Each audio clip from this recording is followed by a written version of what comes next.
नमस्कार, मैं हूँ वंदना माने और सीधा चलते हैं विधानसभा में जहाँ मैं देखिए हम विपक्ष में रह के हम एक गठबंधन बनाना चाहते हैं, सभी का गठबंधन, ताकि हम मोदी सरकार का विरोध करें। हम चाहते हैं कि 2024 में एक ऐसा माहौल बने हिंदुस्तान में कि मोदी सरकार की जो खामियां हैं वो जनता तक पहुंचाई जाएं, और हम इसका प्रयास करेंगे। मैं खुद इसमें अपना इसका प्रयास करूंगा। मैंने दे दिया है 16 मई को मैंने कांग्रेस पार्टी से त्याग पत्र दे दिया है। 16 मई को मैंने त्याग पत्र दे दिया।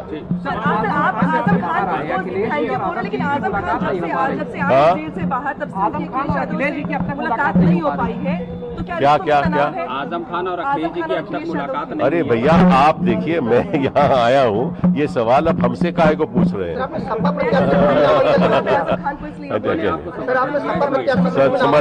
समर्थन सभी ने मुझको दिया है। सारी उत्तर प्रदेश में जो यहाँ दल है उसमें समर्थन मुझे मिला है। उत्तर प्रदेश की कितनी आवाज हम कह सकते हैं राज्यसभा में? देखिए, आपको मालूम है कि मेरी राज्यसभा में आवाज उठती थी, तभी भी मैं उत्तर प्रदेश का प्रत्याशी था, पिछली बार भी उत्तर प्रदेश का प्रत्याशी था।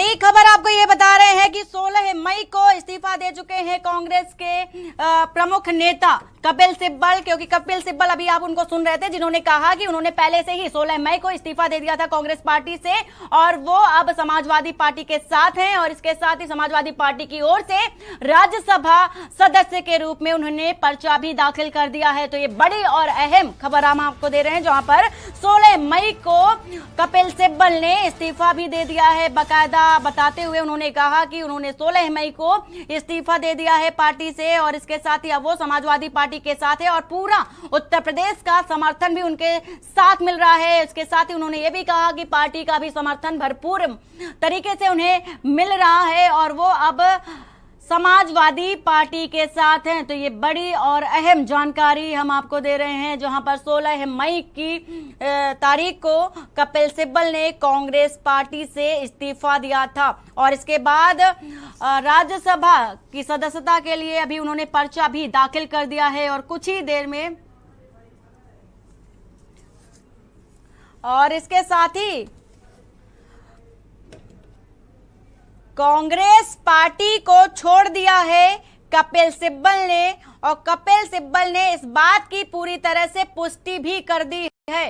तो अब कांग्रेस पार्टी को छोड़कर समाजवादी पार्टी में शामिल हो चुके हैं कपिल सिब्बल, और इसके साथ ही अब उन्होंने नामांकन पत्र को भी दाखिल कर दिया है। और ये आपसे थोड़ी देर पहले की ये तस्वीरें हैं जब उन्होंने नॉमिनेशन दाखिल किया था, नॉमिनेशन फाइल किया था।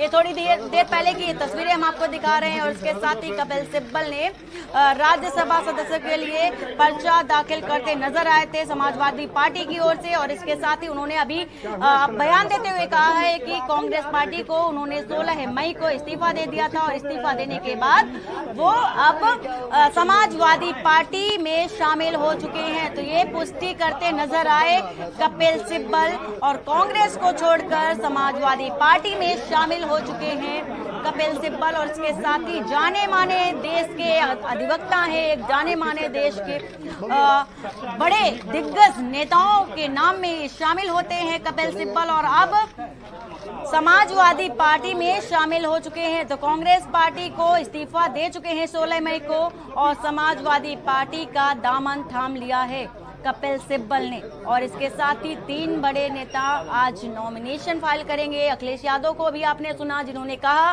कि 2 नाम जो हैं अभी सामने नहीं आए हैं। 2 नामों का उन्होंने जिक्र किया, लेकिन 2 नाम अभी उन्होंने स्पष्ट तरीके से सामने नहीं रखा है। उन्होंने कहा है कि समय आने पर वो नाम भी सामने रख दिए जाएंगे जो राज्यसभा की सदस्यता और सदस्य लेंगे और राज्यसभा सीट के लिए चुनाव लड़ेंगे। और इसके साथ ही सपा के उम्मीदवार जो हैं कपिल सिब्बल, इनका बड़ा बयान सामने आया है। इन्होंने कहा कि 16 मई को इन्होंने पार्टी से, कांग्रेस पार्टी से इस्तीफा दे दिया है और इसके बाद ही वो समाजवादी पार्टी में शामिल हुए हैं। हमारे साथ प्रधान संपादक दुर्गेंद्र सिंह चौहान जुड़े हुए हैं। दुर्गेंद्र जी, जिस तरह से बड़ी और अहम जानकारी हमारे दर्शकों के पास मिल रही है कि कपिल सिब्बल ने स्वयं ये कहा है कि उन्होंने कांग्रेस पार्टी से 16 मई को ही इस्तीफा दे दिया था और इसके बाद ही वो समाजवादी पार्टी में आए हैं, या यूं कह सकते हैं कि जो आजम खान की जब जमानत के लिए वकालत कर रहे थे तो क्या समाजवादी पार्टी में शामिल होने का एक जरिया था? नहीं, निश्चित तौर पर वंदना, 2-3 बड़े अहम पहलू हैं।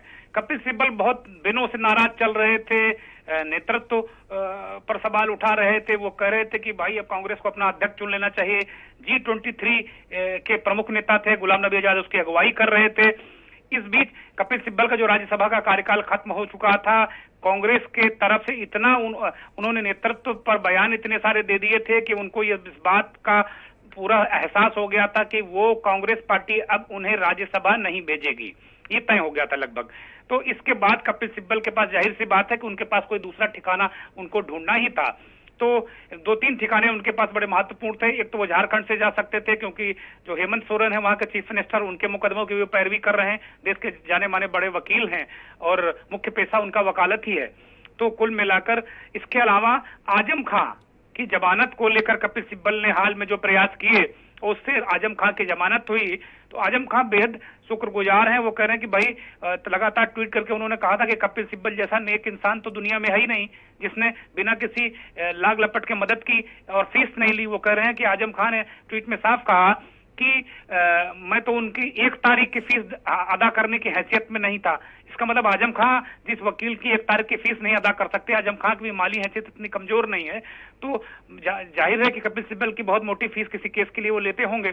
ये तो खैर बात अलग की है, लेकिन जिस तरीके से आजम खां को बाहर लेकर आए और आजम खां अखिलेश यादव से नाराज चल रहे थे, इस बीच अखिलेश यादव और कपिल सिब्बल के बीच जो बातचीत 4-5 दिन से हो रही थी, और अखिलेश यादव के सामने मजबूरी थी कि आजम खां की जो नाराजगी है उसको किस तरह एक संदेश दिया जाए कि नहीं, समाजवादी पार्टी आजम खां के साथ है। क्योंकि अखिलेश यादव पर यही आरोप लगते रहे हैं, आजम खां के समर्थक, उनके करीबी ये आरोप लगाते रहे कि नेताजी मुलायम सिंह हो चाहे अखिलेश यादव हो, इवन यहाँ तक कि शिवपाल यादव ने भी ये आरोप लगाया कि नेताजी चाहते तो आजम खां बाहर होते, उनकी कानूनी पैरवी हो जाती, वो मोदी से बात कर सकते थे। इन तमाम तरीके के शिवपाल ने सवाल उठाए और आजम खां के समर्थक इस बात को लेकर नाराज थे कि अखिलेश यादव ने ना तो कोई कानूनी मदद की, बड़ा वकील खड़ा किया आजम की जमानत के लिए, और ना ही कार्यकर्ताओं ने इस तरीके से दबाव बनाया जगह जगह। तो इसका जवाब कहीं ना कहीं राजनीतिक रूप से देना था, क्योंकि आजम खां अखिलेश यादव ये अच्छी तरह समझ सकते थे कि एक बहुत बड़ा डैमेज उनके सामने होने जा रहा है आगे। उसको डैमेज कंट्रोल के लिए, चूंकि आजम खां भी बहुत शुक्रगुजार हैं कपिल सिब्बल के, और अखिलेश यादव को भी निकट भविष्य में किसी बड़े वकील की जरूरत पड़ सकती है। तो ये एक तरीके से ये देखा जाए, कपिल सिब्बल कांग्रेस से भयंकर नाराज थे, कांग्रेस ने भी एक तरीके से उनसे किनारा कर लिया था, अब उनके लिए कांग्रेस में जगह नहीं बची है। तो दोनों को एक दूसरे की जरूरत थी। अखिलेश यादव ने एक बार बड़ा संदेश दिया कार्यकर्ताओं में, नेताओं में कि नहीं, जो आजम की जमानत हुई है उसके पीछे अखिलेश यादव हैं। उन्होंने ही ये संदेश देने की कोशिश की कि उन्होंने ही कपिल सिब्बल को आजम की जमानत के लिए खड़ा किया और उसके बदले वो आज उन्हें राज्यसभा भेजकर उपकृत कर रहे हैं। ये पहली बार जिस खबर का जिक्र, जिस बात का जिक्र हम लोग कर रहे थे। सर, जिस तरह से कपिल सिब्बल ने आजम खान को बाहर निकाला है और आज समाजवादी पार्टी में शामिल भी हो चुके हैं, और इसके साथ ही या यूं कहें कि ये मील का पत्थर भी साबित होने वाला है, क्योंकि आजम खान लगातार नाराज है समाजवादी पार्टी से और सपा प्रमुख अखिलेश यादव से। तो ये लगातार खबरें आ रही थी। तो आजम खान की नाराजगी को दूर करने का काम क्या कपिल सिब्बल करेंगे? क्या मील का पत्थर साबित होते हैं कपिल सिब्बल? निश्चित तौर पर वंदना, ये कह सकते हैं मैंने, जैसा कि ये समीकरण आपको समझाया कि अखिलेश यादव आजम खान की नाराजगी दूर हो या ना दूर हो, लेकिन अखिलेश यादव ये अपनी तरफ से संदेश देना चाह रहे हैं समाजवादी पार्टी के लाखों कार्यकर्ताओं में, और खास तौर पर मुसलमानों को ये संदेश देना चाह रहे हैं कि वो आज भी आजम खां को उतनी ही मोहब्बत करते हैं। मुसलमानों की रहनुमाई कम नहीं हुई समाजवादी पार्टी में, ये संदेश उनको देना है अखिलेश यादव को। और कपिल सिब्बल को राज्यसभा भेजकर पार्टी में शामिल करके क्योंकि आज कपिल सिब्बल जब दिल्ली से लखनऊ आए तो सीधे समाजवादी पार्टी कार्यालय में गए। तभी मैंने ये सवाल मेरे मन में था कि क्या समाजवादी पार्टी की वो सदस्यता लेंगे, क्योंकि अगर कोई व्यक्ति किसी दल के राज्यसभा सदस्य के रूप में नामांकन करता है तो जाहिर सी बात उसकी सदस्यता लेनी होगी। तो लगातार हम और आप इसी बात को लेकर सवालात कर रहे थे, जो लखनऊ में हमारे जो सहयोगी हैं दिनेश त्रिपाठी या सभी, कि क्या समाजवादी पार्टी में वो शामिल हो गए हैं। और उस सवाल का जवाब खुद कपिल सिब्बल ने नामांकन कराने के बाद दे दिया कि उन्होंने 16 तारीख को, इसी महीने की 16 तारीख को कांग्रेस पार्टी छोड़ दी थी। हालांकि ये बड़ी गुपचुप तरीके से उन्होंने छोड़ी, क्योंकि अगर कपिल सिब्बल का कांग्रेस से इस्तीफा होता तो ये बड़ी सुर्खियां बनती, ये बड़ी खबरें बनती। तो मुझे लगता है कि बहुत चुपचाप वो खुद भी इसे बड़ी गोपनीय रखना चाहते थे कि वो क्या करना चाह रहे हैं, क्या नहीं करना चाह रहे हैं। वो एक तरीके से उनको भी ये लग गया था कि कांग्रेस पार्टी उन्हें राज्यसभा नहीं भेज रही है। ये बात थोड़ा सा कम समझ में आ रही है कि कपिल सिब्बल ने 16 तारीख को नामांकन माफ कीजिएगा इस्तीफा दे दिया हो, आज 25 तारीख को इसका खुलासा हो रहा है। उस टेक्नोलॉजी के युग में जहां मिनट और सेकंड का खबरों का खेल रहता है, इस तरीके की खबर सुर्खियां नहीं बनी। नहीं, कपिल सिब्बल का इस्तीफा निश्चित तौर पर सुर्खियां बनती, बड़े बड़े चैनल उसमें डिबेट लेकर बैठते, और निश्चित तौर पर ये कहीं ना कहीं चैनल अखबारों इनकी सुर्खियों के साथ साथ लगातार बहस होती। लेकिन कपिल सिब्बल ने आज बड़ी आसानी से बता दिया कि नहीं, उन्होंने तो 16 तारीख को ही कांग्रेस छोड़ दी थी। आज उन्होंने अपने इस्तीफे का ऐलान किया। तो कपिल सिब्बल और कांग्रेस, अगर उन्होंने 16 तारीख को इस्तीफा दिया तो कपिल सिब्बल और कांग्रेस दोनों ने अपनी मर्यादा बरकरार रखी, अगला पूरा मौका दिया कि आप पुराने साथी रहे हैं। तो कुल मिलाकर ये देखा जा रहा है। महत्वपूर्ण राज्यसभा चुनाव में ये भी है। चाहूंगी कि उसके है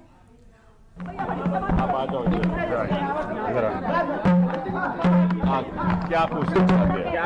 आज आप समाजवादी पार्टी के प्रत्याशी हो गए हैं, क्या कहेंगे? पहली प्रतिक्रिया क्या होगी? पहली बात तो ये है कि मैं यहाँ जो नॉमिनेशन फॉर्म जो मैंने भरा है वो निर्दलीय का भरा है। अच्छा, निर्दलीय का भरा है, इंडिपेंडेंट का भरा है। और मैं आभारी हूँ अखिलेश जी का कि उन्होंने मेरा समर्थन दिया है। As an independent, I'll be going to the Rajya Sabha after scrutiny and everything is in order. I am deeply grateful to Akhilesh ji. I also wish to convey my gratitude to Azam Khan for the support that he has given me, not just now but over several years. I am happy that I will be a member of the Rajya Sabha once the nomination form is cleared and the scrutiny is done. As an independent member, I have always wanted to be an independent voice in this country, and I'm glad that Akhilesh ji understands why that is so. I think that we are all constrained by the fact that we are members of political parties, and we have to therefore abide by the discipline of those parties. But I think it is important to be an independent voice. और मैं समझता हूँ कि जब एक निर्दलीय की आवाज उठेगी तो वो लोगों को फिर ऐसा लगेगा कि किसी पार्टी से जुड़े हुए नहीं हैं, लेकिन देखिए हम विपक्ष में रह के हम एक गठबंधन बनाना चाहते हैं, सभी का गठबंधन, ताकि हम मोदी सरकार का विरोध करें। हम चाहते हैं कि 2024 में एक ऐसा माहौल बने हिंदुस्तान में कि मोदी सरकार की जो खामियां हैं वो जनता तक पहुंचाई जाएं, और हम इसका प्रयास करेंगे। मैं खुद इसमें अपना इसका प्रयास करूंगा। मैंने दे दिया है 16 मई को मैंने कांग्रेस पार्टी से त्याग पत्र दे दिया है। 16 मई को मैंने त्याग पत्र दे दिया।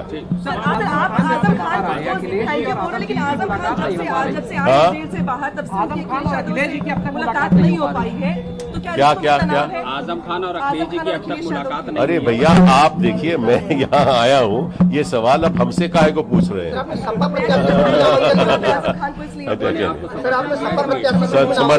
समर्थन सभी ने मुझको दिया है। सारे उत्तर प्रदेश में जो यहाँ दल है उसमें समर्थन मुझे मिला है। उत्तर प्रदेश की कितनी आवाज हम कह सकते हैं राज्यसभा में? देखिए, आपको मालूम है कि मेरी राज्यसभा में आवाज उठती थी तभी भी मैं उत्तर प्रदेश का प्रत्याशी था, पिछली बार भी उत्तर प्रदेश का प्रत्याशी था, आपको मालूम है। तभी हम अपनी आवाज उठाते थे और अभी अगले 6 सालों में भी उठाएंगे। सीरियस कांग्रेस लीडर मैं अब नहीं रहा हूं।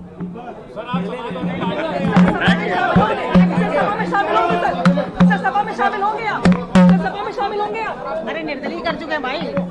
तो बड़ी खबर हम आपको बता रहे हैं, जहां पर निर्दलीय फॉर्म भरा है कपिल सिब्बल ने, स्वयं कपिल सिब्बल ने ये बात कही है और उन्होंने साफ तौर पर कहा है कि उन्होंने अब कांग्रेस पार्टी से इस्तीफा दे दिया है और इसके साथ ही 16 मई को उन्होंने इस्तीफा दिया था। इसके साथ ही उन्होंने ये भी कहा कि निर्दलीय फॉर्म भरा है राज्यसभा, वो निर्दलीय तौर पर जाएंगे, इंडिपेंडेंट होकर वो राज्यसभा जाएंगे और किसी पार्टी से उनका कोई भी अभी शामिल नहीं हुए। हमारे साथ दुर्गेंद्र चौहान प्रधान संपादक जुड़े हुए हैं। दुर्गेंद्र जी, जिस तरह से अभी बिल्कुल ये कहते नजर आए कपिल सिब्बल की वो निर्दलीय फॉर्म दाखिल किया है, फॉर्म को भरा है और इंडिपेंडेंट स्वतंत्र रूप से वो निर्दलीय राज्यसभा जाएंगे। उन्होंने कि वो सब तरफ से जाएंगे या किसी अन्य पार्टी से जाएंगे, उन्होंने कहा है कि वो अब निर्दलीय तौर पर जाएंगे। इस चीज को हम संशोधित कर लेते हैं। अभी जो पहले खबरें आ रही थी कि समाजवादी पार्टी के कार्यालय गए आपके जी और वो समाजवादी पार्टी के टिकट पर जा रहे हैं, तो स्वाभाविक है कि समाजवादी पार्टी के टिकट पर जा रहे हैं तो जाहिर सी बात उस पार्टी के टिकट पर जाने का मतलब है उसकी सदस्यता लेंगे। लेकिन कपिल सिब्बल ने अभी स्पष्ट कर दिया है कि वो इंडिपेंडेंट सदस्य के रूप में निर्दलीय उन्होंने पर्चा दाखिल किया है और समाजवादी पार्टी का समर्थन है। इसका मतलब कि समाजवादी पार्टी के जो 3 उम्मीदवार आने थे उनमें कपिल सिब्बल है। समाजवादी पार्टी ने उन्हें क्लियर कट रास्ता दिया है राज्यसभा का। तो ये हो सकता है कि भाई समाजवादी पार्टी उनको समर्थन देके भेज सकती है। वो समाजवादी पार्टी के सदस्य अभी नहीं है, उन्होंने स्पष्ट किया है। कपिल सिब्बल ने ये कहा कि 16 मई को उन्होंने इस्तीफा दे दिया है। कांग्रेस की तरफ से कोई अभी बयान नहीं आया कि उनका इस्तीफा स्वीकार हुआ है नहीं स्वीकार हुआ, लेकिन वो इस बात को कह रहे हैं कि सदस्य के रूप में, निर्दलीय सदस्य के रूप में राज्यसभा जाएंगे। वो कह रहे हैं कि भाई अगर मैं इंडिपेंडेंट सदस्य के रूप में जाऊंगा, कोई बात रखूंगा तो वो ज्यादा प्रभावशाली होगी। भले ही समाजवादी पार्टी या विपक्ष के लोग उनको समर्थन कर रहे हैं, तो जाहिर सी बात है कि हो सकता है कि कांग्रेस पार्टी के 2 विधायक भी कपिल सिब्बल का समर्थन करें। हालांकि उनके समर्थन की जरूरत नहीं है। जिस सीट पर वो समाजवादी पार्टी उन्हें भेज रही वो क्लियर कट उनको राज्यसभा भेजेगी, उसमें कहीं कोई इफ बट का सवाल ही नहीं है। लेकिन कपिल सिब्बल ने समाजवादी पार्टी में शामिल ना होके अभी भी रास्ता एक छोड़ रखा है कि शायद कांग्रेस पार्टी से उनके रिश्ते ठीक हो जाए। इसका उन्होंने रास्ता छोड़ रखा क्योंकि वो निर्दल जा रहे हैं, किसी पार्टी में नहीं अभी शामिल हो रहे हैं। इस्तीफा उन्होंने दिया है, इस्तीफा स्वीकार हुआ है नहीं हुआ है ये बड़ी खबर है। कपिल सिब्बल लगातार इस तरीके के सवाल नेतृत्व के खिलाफ उठाते रहे हैं, तो ये बहुत अहम और महत्वपूर्ण खबर है। ये बड़ा राजनीतिक घटनाक्रम। उन्होंने आजम खां का भी शुक्रिया अदा किया। जो बात हम वंदना कह रहे थे कि आजम खां को उपकृत करने के लिए, एक मुसलमानों में एक संदेश देने के लिए अखिलेश यादव ने कपिल सिब्बल को राज्यसभा समाजवादी पार्टी के समर्थन से भेजने का निर्णय लिया है। ये एक बड़ा राजनीतिक मूव है।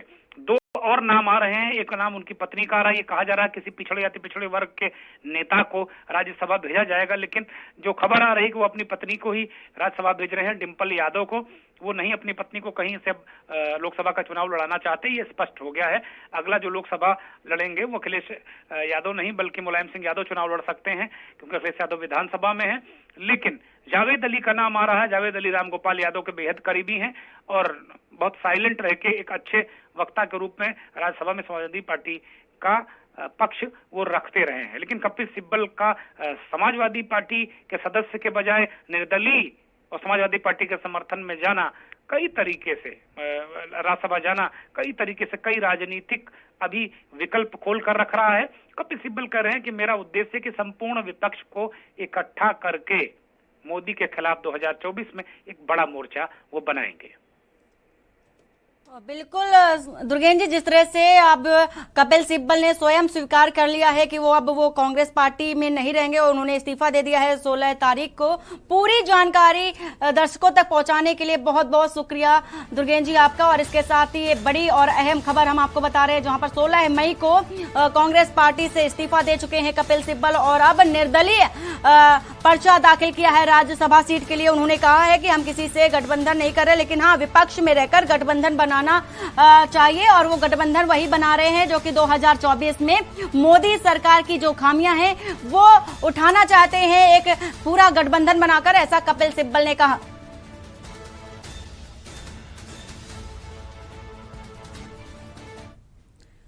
और सीधा चलते हैं विधान